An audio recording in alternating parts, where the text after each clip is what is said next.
Hello， 各位好，我是 Revision Lab 修整所的阿修。我們今天來聊一個我覺得非常根本也非常困難的問題：一個文化要怎麼走向現代化，但又不是單純的複製西方模式。今天我們就要透過兩位身處不同時代的日本藝術家，來看看他們是怎麼正面迎戰這個大哉問的哦。好，這次的內容架構是這樣：首先，我們會一起回到歷史上東西方第一次猛烈撞擊的那個瞬間。接着，我會揭開一個關於西方藝術背後你可能從來沒想過的技術秘密。再來呢，我們會深入認識兩位藝術家，看看他們各自提出了什麼樣激進的解法。最後，我們來思考一下，這一切對於活在今天的我們，到底有什麼樣的啟發？OK， 我們的故事要從一個關鍵的年份開始說起，那就是1853年。那一年發生了一件大事，可以說是徹底的改變了日本的命運，也重新定義了它跟整個世界的關係。這句話是我們今天其中一位主角藝術家藤漢正樹說的。他這句話可以說是一針見血，直接點出了那個核心的矛盾，就是那種感覺自己的現代化好像只是一種模仿，而不是從自己文化土壤裡長出來的那種掙扎跟焦慮。你可以想象一下那個畫面，當美國海軍將領培里的黑船冒着黑煙駛進日本港口的時候，那不只是一種武力或技術上的斬壓，它更是一場文化上的巨大衝擊。它等於是強迫兩種可以說是活在不同次元的世界觀進行了一次硬碰硬的正面對決。好，接下來這個對比就非常有意思了，它完美的呈現了兩種文化的巨大差異。你看哦，當時的日本浮世繪畫家在畫這些黑船的時候，他們畫的根本不是一艘船，而是一隻活生生的、充滿威脅性的巨大怪物。這是一種非常主觀、充滿情緒的表達。但另一邊呢，西方人帶着相機和素描家，他們用的是一種技術來客觀地、事實地記錄這艘船的結構跟船員的樣貌。一個是情感的投射，另一個是事實的記錄。這個根本性的差異，就是後來所有故事的起點。不過話說回來，我們常常覺得西方那種很逼真的寫實畫風，是一種客觀的再現。但你有沒有想過，這真的純粹是靠藝術家的天才跟苦練嗎？或者說，他們會不會其實有什麼我們不知道的秘密武器？接下來這個答案可能會讓你嚇一跳。沒錯，事實上，西方從文藝復興時期開始，那些能夠畫出像照片一樣逼真畫作的大師們，確實有一個秘密武器。而且這是一個他們不太希望一般人知道的工具。這個工具叫做冥箱 （Camera Lucida）。你完全可以把它想象成是15世紀的擴增實境，也就是 AR。它就是透過一個小小的光學稜鏡，把眼前的真實影像直接投射到畫家的畫紙上。這個運作原理真的超聰明的，畫家只要透過這個稜鏡往下看，一個半透明的像鬼影一樣的影像就會疊加在畫紙上。那接下來呢，很簡單，他需要做的就只是拿着筆，沿着這個鬼影的輪廓和光影，直接把它描出來。這就解釋了為什麼他們能畫出那麼完美的透視和精準的陰影。但重點是，他們希望你相信，這一切都源自於他們的藝術天賦，而不是靠這個小工具作弊。所以你看，就在西方藝術家偷偷用科技來追求所謂客觀真實的同時，在日本卻出現了一個完全相反的聲音。一位藝術家決定反其道而行，他選擇擁抱的是最原始的主觀的力量。他就是我們的第一位主角岡本太郎。他徹底拒絕了複製西方跟守舊日本這兩條現成的路。岡本太郎的哲學可以說是相當激進。他認為藝術的本質根本不是什麼追求和諧、追求美感那種溫良恭儉讓的東西。對他來說，藝術是一種咒術，沒錯，就是詛咒的咒，法術的術，是一種要去召喚原始的，甚至是超自然力量的行為。如果你正在聽，這部分非常值得你筆記。岡本太郎的目標是什麼？你可以想象成，他想對整個日本藝術史直接按下重置鍵。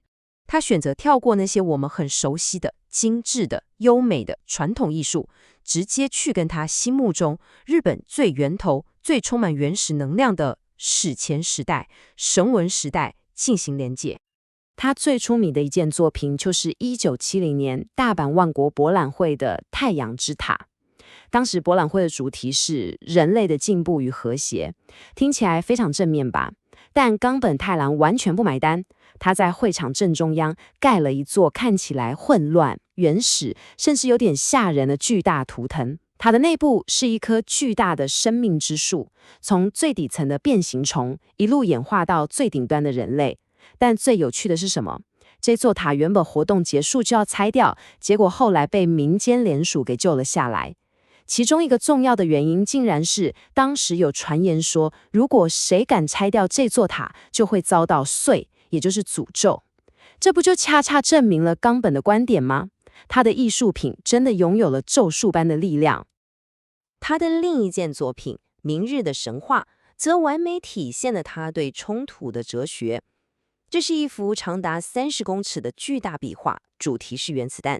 你想，這應該是個很沉重的主題吧？但他畫的是核爆的恐怖毀滅，但同時在那些毀滅的火焰當中，你又可以看到新生的嬰兒。它呈現的不是一個簡單的非黑即白的訊息，而是一種強烈的生與死並存的矛盾感。更有戲劇性的是，這幅畫曾經一度人間蒸發超過30年，最後才在墨西哥北奇蹟似的找到，現在就展示在人來人往的東京澀谷車站。接下來我們進入下一個關鍵點，我們把時間快轉到數位時代，來看看我們的第2位藝術家藤半正樹。他問了跟岡本太郎一樣的核心問題，但他的工具完全不同。隨着 GPS 技術的普及，藤半正樹開始思考一個很根本的問題：當科技比你還清楚你在哪裡，你去過哪裡的時候，那個所謂的你到底是誰？你想想看，這問題其實有點細思極恐。我們的身份是不是正在被科技重新定義？所以藤半正樹用的不是原始咒術，他用的是數位數據，他用 GPS 來創作。比方說，他有一個計劃是去記錄人們在德法邊境的移動。他發現人們根本不在乎地圖上那條國界線，他們會為了買更便宜的汽油，或是為了吃一家更好吃的冰淇淋，就輕鬆地來回穿梭。科技揭露的是一種更真實、更流動的個人身份。於是他提出了一個我覺得超酷的概念，叫做原紀念碑。想象一下，一座紀念碑不再是用石頭或銅像蓋成的，而是由我們所有人的 GPS 軌跡、打卡照片、社群留言，由這些數位足跡共同編織出來的一張活的地圖，一張屬於我們這個時代的不斷在變動的集體記憶。好了，講到這裡，我們聊完了岡本太郎的原始咒術，也聊了藤半正樹的數位數據。這兩種截然不同的方法，他們面對的其實是同一個問題。那麼，我們可以從中學到什麼呢？關鍵點就在於，這兩位藝術家都找到了一條創造真正原創的路徑。岡本太郎是回頭看，向最原始的過去去挖掘力量，用一種咒術般的能量去對抗現代社會的理性。而藤半正樹呢，他是向前看，他利用 GPS 和數據這種我們這個時代的新魔法，去探索數位時代的身份認同跟集體記憶。我們把剛剛講的重點快速整理一下。所謂後西方的這條路，它的核心精神其實並不是要我們去盲目的反對西方或是拒絕科技，恰恰相反，它的意思是你要有勇氣去掌握詮釋權，去利用你手邊能取得的任何工具，不管是古老的咒術還是最新的科技，去打造一個真正屬於你自己的全新的傳統。這也引發了最後一個我想留給大家思考的問題：在一個被全球化和 AI 正在快速重新定義的世界裡，我們自己，我們這一代人正在創造的新傳統，又會是什麼樣子？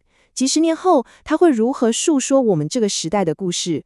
總結一下今天的重點，面對現代化的衝擊，與其單純複製，不如尋找自己的根源或擁抱新的工具。就像岡本太郎回溯原始的咒術，賀藤范正樹利用 GPS 數據一樣，真正的創新來自於勇敢地用自己的方式去定義屬於自己的時代。今天的內容就到這邊，如果你覺得這集有幫助，記得馬上點讚加訂閱加開啟小鈴鐺，我們正在衝訂閱，需要你的支持。我是阿修，我們下次見，拜拜。